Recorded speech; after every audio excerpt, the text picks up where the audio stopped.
Hello to my garden friends. Sometimes it's nice just to kind of be hanging out in your garden. And this morning I was here just on the phone talking to my sister, and I'm looking at my squash tunnel here, and I'm looking for things. I saw a couple of squash bugs. This is my Trombincino squash, which I totally love, and you can see how it's growing into its winter form right there. Any rate, I have seen a couple of squash bugs on this plant, and I always, kill them when I see them. But I just hit the jackpot, and I want to show you, and I'm going to show you what I'm going to do with it. So how I'm going to deal with these squash bugs is the good old Dawn soap, dish soap, any detergent will do, in some water, and I'm just going to knock them off into the water and squish any others. They are really resistant to just about anything else other than hand picking, and that is a chore, but it has to be done or else they're going to multiply and continue to be a problem.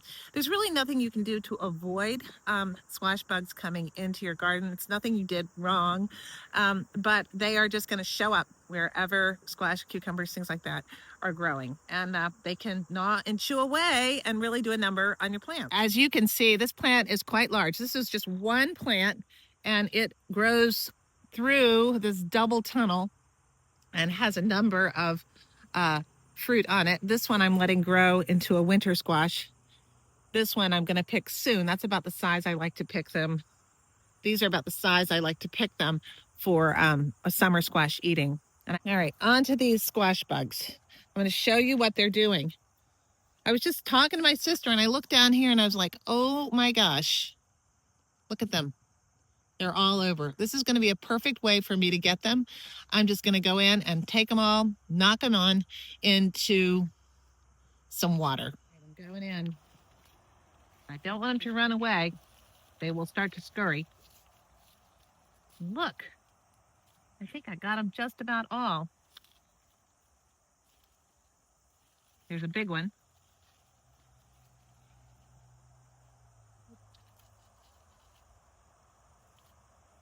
Just checking to make sure there's no other squash bugs around here. I will check up and down the stem. There's one right here.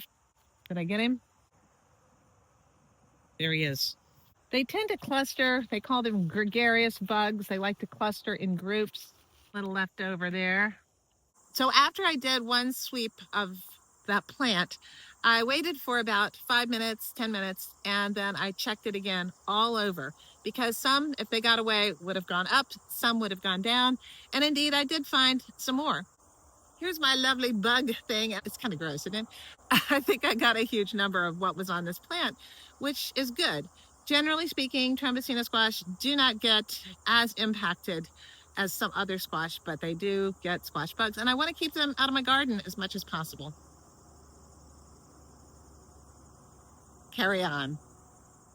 So they say that the best pesticide is actually the gardener, and I do think that that's true. I'm fortunate in that I can pretty much check my garden very, very closely. I was away for a few days, and during that time, of course, things take advantage of my absence. But I'm back, and I'll be here for a while, and here's my Trombincino squash here. Listen, it's starting to sound hollow. Trombincino squash is fabulous because you can eat it like a summer squash, and it's totally delicious. Or you can let it grow on like this, and it will harden and you use it like a butternut squash. It's just a really delicious, wonderful, versatile squash to have. And I love them in all forms. Thank you so much for watching, and continue to watch, and we'll see how this garden transitions into the fall garden. But right now I'm still enjoying the fruits of summer. I'm looking forward to the fruits of fall. Take care.